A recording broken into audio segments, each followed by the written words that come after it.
ജോഷില കൂടി നമ്മൾക്കൊപ്പം ചേരുന്നുണ്ട്. സന്തോഷ സംഭവ സ്ഥലത്ത് നിന്നുമാണ്, ദുരന്തം ഉണ്ടായ സ്ഥലത്ത് നിന്നാണ് നമ്മളോട് സംസാരിച്ചത്.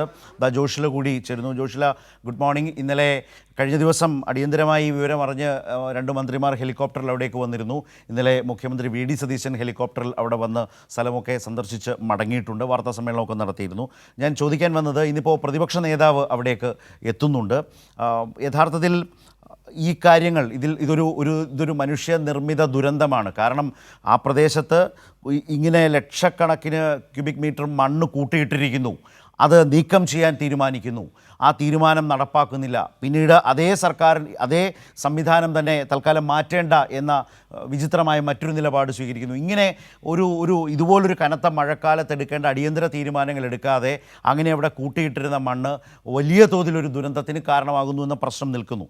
ഇതെല്ലാം നേരിട്ട് മനസ്സിലാക്കാനും ഇതിൽ കുറെ കൂടി സർക്കാരിനോട് കാര്യങ്ങൾ അവതരിപ്പിക്കാനും കഴിയും വിധത്തിൽ ഇന്ന് പ്രതിപക്ഷ നേതാവിൻ്റെ സന്ദർശനം അവിടേക്കുണ്ടല്ലേ?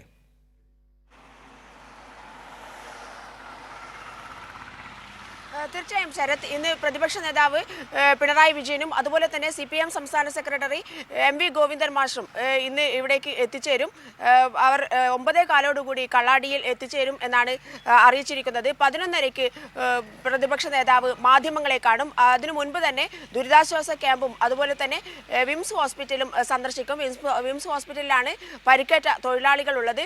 ഇവരെയൊക്കെ സന്ദർശിച്ച ശേഷമാണ് 11:30 കൽപ്പറ്റയിൽ മാധ്യമങ്ങളെ കാണുക എന്നുള്ള കാര്യമാണ് അറിയിച്ചിരിക്കുന്നത്. എന്തായാലും ശരത്ത് സൂചിപ്പിച്ചതുപോലെ തന്നെ വലിയൊരു പ്രതിസന്ധിയെ തന്നെയാണ് ഇപ്പോൾ വയനാട് ജില്ല നേരിടുന്നത് എന്ന് വേണം പറയാൻ.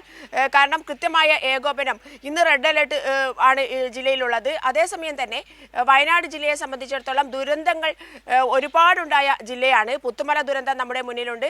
അതുപോലെ തന്നെ മുണ്ടക്കൈ ദുരന്തം, ചൂരൽമല മുണ്ടക്കൈ ദുരന്തം നമ്മുടെ മുന്നിലുണ്ട്. ഏറ്റവും വലിയ ദുരന്തം, ഇന്ത്യ കണ്ട തന്നെ ഏറ്റവും വലിയ ദുരന്തമായിരുന്നു മുണ്ടക്കൈ ചൂരൽമല ദുരന്തം. അത് കഴിഞ്ഞ് വരുന്ന മഴക്കാലങ്ങളിൽ എന്തൊക്കെ നടപടികളാണ് സർക്കാരുകൾ സ്വീകരിച്ചുള്ളത് എന്നുള്ളത് വലിയ വിഷയമായി നിലനിൽക്കുകയാണ്. പുതിയ സർക്കാർ അധികാരത്തിലേറ്റു, എന്നാൽ പോലും ഇത്രയും ദിവസങ്ങളായി, ഇത്രയും മാസങ്ങളായി ഇവിടെ കള്ളാടിയിൽ പോലും അവിടെ ഡംപ് ചെയ്തിരുന്ന മണ്ണ് മാറ്റണം എന്നുള്ളത് PWD അവലോകന യോഗത്തിൽ വന്ന നിർദ്ദേശമാണ്. അത് പാലിക്കാൻ സർക്കാരിന് സാധിച്ചോ? അത് ക്രമീകരിക്കാൻ, ഈ പ്രവർത്തനങ്ങളൊക്കെ ഏകോപിപ്പിച്ച് കൊണ്ടുപോകാൻ, ഒരു മഴക്കാലത്ത് മുൻകൂട്ടി ചെയ്യേണ്ട കാര്യങ്ങൾ കൃത്യമായി ചെയ്യാൻ സർക്കാരിന് സാധിച്ചോ എന്നുള്ള ചോദ്യം ഉയർന്നുകൊണ്ടിരിക്കുന്ന ഒരു സാഹചര്യം കൂടി കള്ളാടിയെ സംബന്ധിച്ചിടത്തോളം, അല്ലെങ്കിൽ വയനാട് ജില്ലയെ സംബന്ധിച്ചിടത്തോളം ഉണ്ട്. വയനാട് ജില്ലയിലെ ദുരന്തം മുന്നിൽ കണ്ടുകൊണ്ട് ആ വലിയ കൂട്ടിയിട്ട മണ്ണ് നീക്കം ചെയ്യാൻ കമ്പനികളോട്, കരാറുകാരോട് കൃത്യമായി നിർദ്ദേശം നൽകി എന്നാണ് പറയുന്നത്. എന്നാൽ നിർദ്ദേശം നൽകുക മാത്രമല്ല, നടപ്പിലാക്കുക എന്നുള്ളതാണ് ഒരു ദുരന്ത ഭൂമിയെ സംബന്ധിച്ചിടത്തോളം ഏറ്റവും പ്രധാനപ്പെട്ട കാര്യം. അത് നടപ്പിലാക്കാൻ സർക്കാരിന് സാധിച്ചിട്ടുണ്ടോ എന്നുള്ളത് തന്നെയാണ് വലിയ ചോദ്യമായി ഉയരുന്നത്. എന്നാൽ അതൊന്നും തന്നെ, ഈ ചോദ്യങ്ങളൊന്നും തന്നെ വലിയ പരിഗണനയോടുകൂടി കാണാൻ പോലും സർക്കാരിന് ഇപ്പോഴും സാധിക്കുന്നില്ല എന്നുള്ളതാണ്. ഇന്നലെ മുഖ്യമന്ത്രി സ്ഥലം സന്ദർശിച്ചു. അതിനു മുൻപ് തന്നെ MLA-മാരായ മുഹമ്മദ് റിയാസും അതുപോലെ തന്നെ VK സനോജും ഇവിടെ സന്ദർശിച്ചു. ആ സമയത്തൊക്കെ അവരടക്കം ഉയർത്തിയ ഒരു ചോദ്യമുണ്ട്.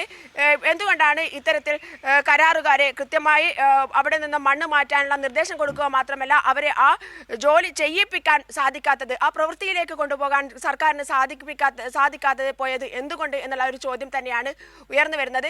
അതുമാത്രമല്ല, നമുക്കറിയാം അർജുൻ്റെ കാര്യം. നേരത്തെ അർജുൻ എന്ന യുവാവിന് വേണ്ടി കേരളം ഒന്നാകെ ഒറ്റക്കെട്ടായി നിന്നുകൊണ്ട് എന്തൊക്കെയാണ് പ്രവർത്തനങ്ങൾ, ആ മണ്ണ് മാറ്റൽ അടക്കമുള്ള കാര്യങ്ങൾ ചെയ്തത് എന്നുള്ള കാര്യം നമ്മുടെ മുന്നിലുണ്ട്, ഉദാഹരണമായി മാതൃകയായി മുന്നിലുണ്ട്. എന്നാൽ പോലും ഇവിടെ അത്രമാത്രം ജാഗ്രതയോടുകൂടി കാര്യങ്ങൾ നടക്കുന്നുണ്ടോ? ഒരു സ്ഥലത്ത് വലിയൊരു പ്രദേശത്തൊന്നുമല്ല മണ്ണ് കൂടി കിടക്കുന്നത്, മണ്ണ് ഒഴുകി വന്നിട്ടുള്ളത്.